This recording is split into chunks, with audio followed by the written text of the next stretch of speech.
Բարև ձեզ, դուք դիտում եք Հորիզոնը։ Արդեն մի քանի օր է Ադրբեջանի պաշտպանության նախարարությունը Հայաստան-Ադրբեջան սահմանին Հայաստանի բանակի կողմից իբրև թե հրադադարի ռեժիմի խախտումների մասին ապատեղեկատվություն է տարածում։ Հայաստանի Հանրապետության պաշտպանության նախարարությունը վերը նշված բոլոր հաղորդագրություններից հետո իրականացրել է ստուգողական աշխատանքներ եւ ստուգման արդյունքներով հերքել է Հայաստանի բանակի կողմից հրադադարի ռեժիմի խախտման մասին պնդումները։ Հայաստանի Հանրապետության վարչապետի աշխատակազմը վերահաստատելով հրադադարի ռեժիմի խախտման դեպքերի եւ նման տեղեկությունների հետաքննության Հայաստան-Ադրբեջան համատեղ մեխանիզմ ստեղծելու մասին իր առաջարկը հայտարարում է, որ Հայաստանի բանակը հրադադարի ռեժիմի խախտման պատճառ կամ հրահանգ չունի։ Հայաստանի Հանրապետության կառավարությունը առաջնորդվում է խաղաղության օրակարգով, ինչի անհերքելի ապացույցն են Հայաստանի Հանրապետության եւ Ադրբեջանի Հանրապետության միջև խաղաղության եւ միջպետական հարաբերությունների հաստատման մասին համաձայնագրի տեքստի վերջնականացմանը ուղղված քայլերը, ասվում է վարչապետի աշխատակազմի կողմից տարածած հաղորդագրության տեքստում։ Հիշեցնենք, որ մարտի 16-ից 17-ը Եվրոպական միության ներկայացուցչությունը Հայաստանում պարեկներ է ուղարկել Հայաստան-Ադրբեջան սահմանի երկայնքով տարբեր հատվածներ։ Իրավիճակը մնում է հանգիստ եւ հանդարտ, ոչ մի արտառոց ակտիվություն չի նկատվում, ասված է Եվրամիության առաքելության տարածած հաղորդագրության մեջ։ Ազգային ժողովի նախագահ Ալեն Սիմոնյանը անդրադարձել է Ադրբեջանի անհանգստություններին կապված Հայաստանում Եվրամիության դիտորդական առաքելության գործունեության հետ։ Լրագրողների հետ զրույցում Սիմոնյանը նշել է, որ ադրբեջանական կողմը ինքն է այդ դիտորդներին պահում Հայաստանի եւ Ադրբեջանի սահմանին, որովհետեւ այն պահից, երբ Ադրբեջանը կստորագրի արդեն համաձայնեցված խաղաղության համաձայնագիրը, պայմանավորվածությունը կմտնի ուժի մեջ։ Տեքստին ծանոթ եք խաղաղության պայմանագրի։ Հայաստանի համար վտանգավոր կետեր կան այնտեղ։ Հայաստանի համար որևիցե վտանգավոր տեղ չկա։ Ես դա ասում եմ բոլորի իլուր, որ բոլոր կետերը, ինչպես նաև վարչապետն է նշել, բոլոր կետերը երկկողմանի են։ Եթե ասում եք, որ վտանգավոր կետ կա, դա վտանգավոր է մեկն է, թե ինչ-որ մեկը դա մեկնաբանի որպես վտանգավոր կետ, դա նույն հավասարաչափ վտանգավոր է Ադրբեջանի համար, որովհետև որևիցե դրա պատճառ, տեսեք, նախ եւ առաջ դրա մի մասը արդեն հայտնի է խոսակցությունների բան։ Երկրորդը, տեսեք, մենք գործ ունենք մի կողմի հետ, որին ժողովրդական լեզվով ասած ամեն տեղ պատճառապետք որևիցե բան հայտարարելու եւ ինչ որ ձևով խնդիրներ ստեղծելու։ Հիմա խաղաղության պայմանագրում, երբ երրորդ երկրների ուժի տեղակայման բացակայության կետը հանվում է, արդյոք սա չի նշանակում, որ Ադրբեջանին հնարավորություն է տրվում, այսպես դաշտ է ստեղծվում, որ հրադադարի ռեժիմը պարբերաբար խախտի, ագրեսիայի ֆոն ստեղծի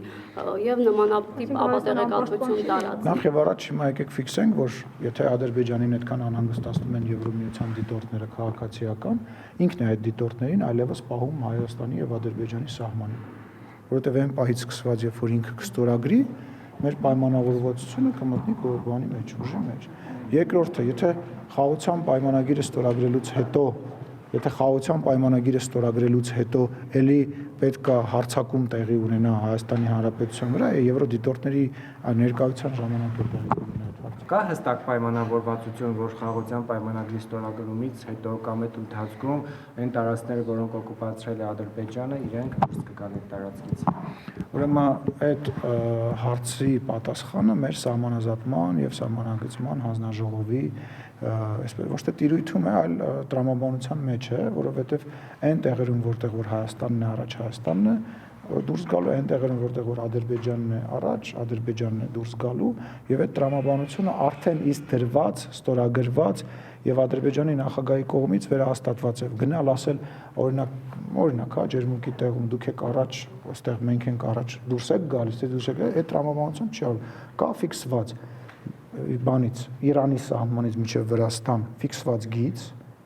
եւ համաձայնություն, որ սա հենց հերթով գալիս ենք, գալու ենք հասնենք նաեւ անկլավների հարցն ենք քննարկելու, մեր անկլավի հարցն ենք քննարկելու, իրաց հարցն ենք քննարկելու, բայց դա կրկնում եմ, մեր համար ընդունելի է, մեր համար հասկանալի է, մենք կառավարում ենք այդ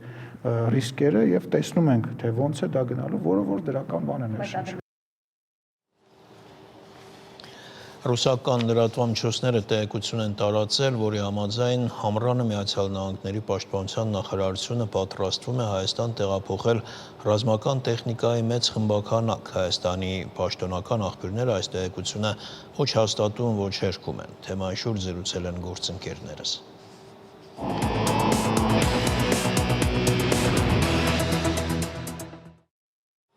Առաջին այդ տեղեկությունը տարածել էր ռուսաստանյան Russia Today գործակալությունը, վկայակոչելով ԱՄՆ պետական գնումների գործակալության բաց տեղեկություն է, դա իսկապես բաց աղբյուր է,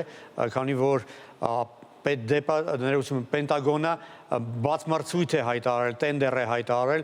տրանսպորտային ծառայություններ մատուցելու վերաբերյալ։ Եվ ահա այս տեղեկության համաձայն մեծ խմբաքանակը զինատեսակների Հայաստան պետք է տեղափոխվի գերմանական Ձյուլմեն այդ զորավարժարանից, ռազմաբազայից, եւ դա պետք է տեղի ունենա հուլիսի 16-ից մինչև օգոստոսի 7-ը ընկած հատվածում։ Վրացական Փոթի նավահանգստով պետք է տեղափոխվի Հայաստան այդ տեխնիկան եւ տեղաբաշխվի Հայաստանի Զար զորավարժարանի տարածքում։ Եվ հաշված շաբաթներ անց կրկին պետք է դուրս բերվի եւ նույն ուղիով վերադարձվի Գերմանիա։ Մինչև սեպտեմբերի 20-ը այդ տեխնիկան պետք է Հայաստանի տարածքից հանվի։ Պենտագոնում ըստ էության նույնպես չեն հերքել այդ տեղեկությունը, ու պարզապես հրաժարվել են մեկնաբանել, ինչը գրեթե հավասարազոր է տեղեկության հաստատմանը։ Եվ կարող ենք բավական մեծ հավանականությամբ կարծիք հայտնել, որ այս ամենը կապված է այն զորավարժանքների հետ, որը պետք է տեղի ունենան Հայաստանում ամռանը, հայ-ամերիկյան զորավարժանքների մասին է խոսքը, Eagles Partner զորավարժանքները այս անգամ երրորդ անգամ պետք է տեղի ունենան, 23 թվականին առաջին անգամ եղավ, անցած տարի նույնպես ամռանը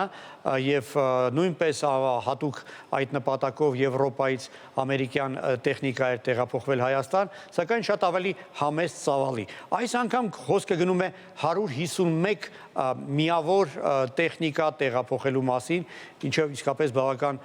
մեծ թիվ է։ Անցած անգամ նաև Կանզաս նահանգի ազգային գվարդիան էր մասնակցում, հավանաբար այս անգամ եւս։ Ինչպես եւ անցած անգամ Ադրբեջանը այս անգամ եւս կարծում եմ իր դժգոհությունը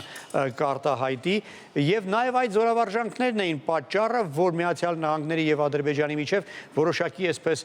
լարվում առաջացավ հարաբերություններում եւ ուրբաթ օրը Իլհամ Ալիևը իր հույսը հայտնեց, որ նոր վարչակազմը կվերանայի Բայդենի վարչակազմի մոտեցումները Հայաստանի հետ ռազմական հարցերում համագործակցության վերաբերյալ։ Բայց այս փաստը եւս վկայում է այն մասին, որ նոր վարչակազմը ոչ միայն հակված չէ վերանայել ռազմական համագործակցություն Հայաստանի հետ, այլ նաեւ մտադիր է զարգացնել այն։ Հիշեցնեմ, հին վարչակազմի այդ լիազորությունների վերջի օրերի ընթացքում ստորագրվեց հայ-ամերիկյան ռազմավարական համագործակցության մասին համաձայնագիրը եւ ուրբաթ օրը Հայաստանի արտգործնախարարը ասաց, որ շատ շուտով կլինեն նորություններ կապված այդ համաձայնագրի իրականացման վերաբերյալ։ Ամենայն հավանականությամբ նա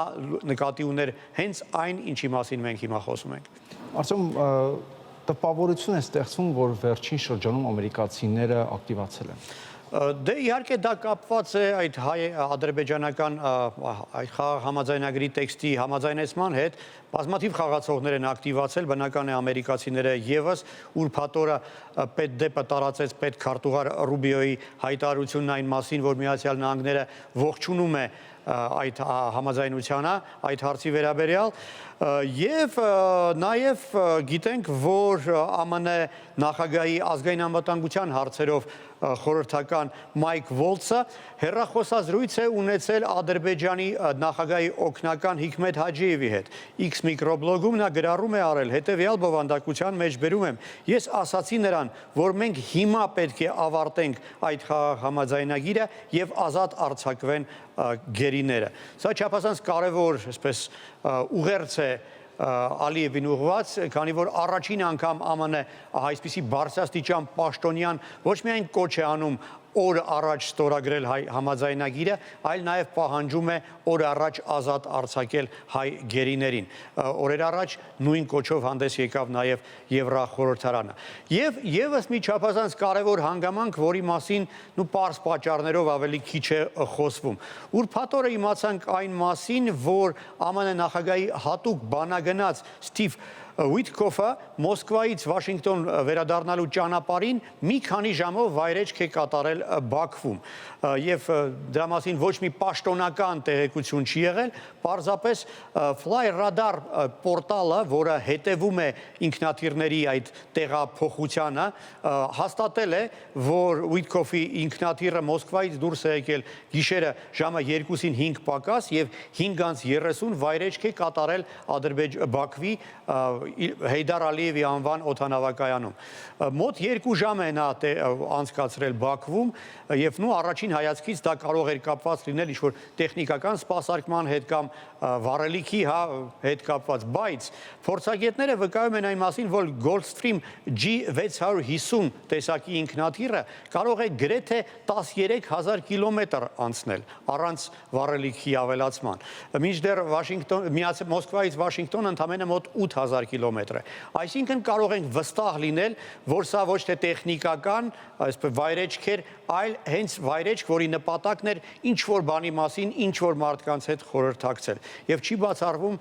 որ բանագնացը անգամ հանդիպում է ունեցել Իլհամ Ալիևի հետ։ Ամենայն հավանականությամբ այդ զրույցում շոշափվել է նաև հայ-ադրբեջանական համաձայնագրի թեման եւ միգուցե նաև հայ ռազմագերիների ճակատագիրը։ Թեև օրինակ Jerusalem Post իսրայելական թերթը գրում է, որ իր ունեցած տեղեկությունների համաձայն քննարկվել է Միացյալ Նահանգներ Իսրայել-Ադրբեջան եռակողմ համագործակցության ձևաչափը։ Այլ տեղեկությունների համաձայն քննարկել են նաև ադրբեջանական նավթը Եվրոպա մղելու եւ գազը Ուկրաինայի տարածքով Եվրոպա ուղարկելու տեղափոխելու հարցը։ Ամեն դեպքում ամերիկացիների ակտիվացումը այս հարցում ակնհայտ է։ Շնորհակալություն Արծո։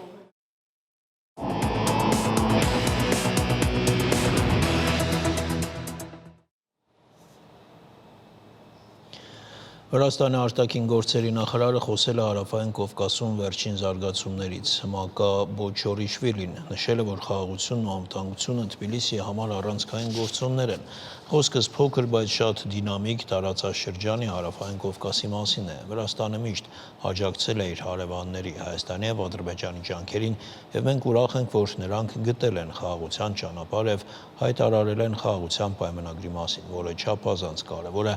ամբողջ տարածաշրջանի համար, ասել է նա։ Ելույթ ունենալով Նյու Դելհիի միջազգային համաժողովում Բոչորիշվիլին նշել է, որ վերջերս Վրաստանը կրկին գիտակցել է Ադրբեջանի, Թուրքիայի եւ Հայաստանի հետ համագործակցության կարևորությունը։ Արտգործնախարարի խոսքերով այս 3 երկրները Վրաստանի հիմնական գործընկերներն են եւ այդ համագործակցությունը կարևոր է տարածաշրջանի զարգացման համար։ Իսրայելը վերսկսել է ռազմական գործողությունները Գազայի հատվածում պաղեստինյան Համաս շարժման դեմ։ Իսրայելի վարչապետի գրասենյակից տեղեկացրել են, որ հրադադարի երկարաձգման բանակցություններում առաջընթաց չլինելու պատճառով Բենյամին Նեթանյահուն հրամայել է վերսկսել օդային հարվածները։ Նշվում է, որ մարտերը կշարունակվեն մինչև բոլոր պատանդները տուն չվերադառնան եւ Իսրայել չհասնի բոլոր նպատակներին։ Իր հերթին Համասը հայտարարել է, որ Իսրայելի կողմից հրադադարի համաձայնագրի խախտումը հարվածի տակ է դնում Գազայի գերիների ճակատագիրը։ Սպիտակ տնից հայտնել են, որ Իսրայելը Միացյալ Նահանգներին նախապես տեղեկացրել է օդային հարվածների իր մտադրության մասին։ Գազայի հատվածին իսրայելական բանակի հարվածների հետևանքով զոհվել է 310, վիրավորվել ավելի քան 1000 մարդ։ Հիդրոթերապևտաբանության եւ մոնիտորինգի կենտրոնը տեղեկացնում է, որ արևմուտքից ներթափանցող ակտիվ ցիկլոնով պայմանավորված այսօր երեկոյան ժամերից նաեւ մարտի 19-ից 23-ը Հանրապետության գրեթե ողջ տարածքում ժամանակ առ ժամանակ սպասվում են տեղումներ լեռնային գոտիներում թաց ձյան, իսկ նախալեռնային եւ հովտային շրջաններում անձրևի տեսքով։ Առանձին հատվածներում տեղումները կլինեն հորդառատ եւ կուղեկցվեն ամպրոպներով։ Մարտի 19-ից 23-ը մի շարք շրջաններում կանխատեսվում է ամսական նորմայի չափ տեղում։ Գազպրոմ Արմենիա ընկերությունը հայտնում է, որ ժամանակավորապես դադարեցվել է Հայաստան բնական գազի մատակարարումը Վրաստանի տարածքում վթարավերականգնողական աշխատանքների իրականացման անհրաժեշտությամբ պայմանավորված։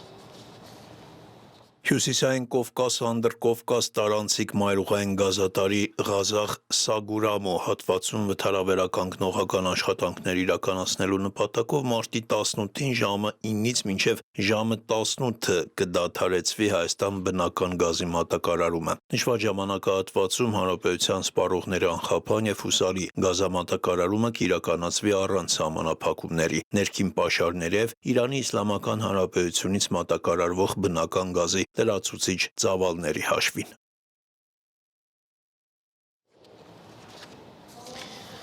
Առաջ այսքանը կհանդիպենք ժամը 15-ին։